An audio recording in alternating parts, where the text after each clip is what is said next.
Remember, the old African saying, "I like to repeat." It doesn't matter if the elephants are fighting or mating. The grass always suffers. No matter how the elephants' meeting on August 15th turns out, it's the grass that will suffer. In this case, it's Ukraine. Ukrainian political leaders are partly responsible for this situation themselves. They allowed themselves to be lured by the West and fully supported the unsuccessful Western strategy of harming Russia through all kinds of support for Ukraine in the military conflict. It is widely known that the war could have ended as early as April 2022, just 2 months after it began.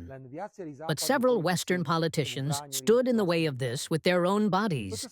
What will happen in the coming weeks won't be pleasant. However, two things are most important. First, to agree on the immediate cessation of military operations and the senseless killing of Slavs. And second, to ensure that other Western players don't throw obstacles into any potential ceasefire agreement. The war, in any case, will end one day. And then you will see how all those who shouted the ugliest words at the Russian Federation will rush to this huge country, competing to find business opportunities. But I would be most pleased to see the long noses of those in the EU who devised all sorts of nonsense ranging from sanctions to stopping the import of Russian energy. I believe that day will come very quickly.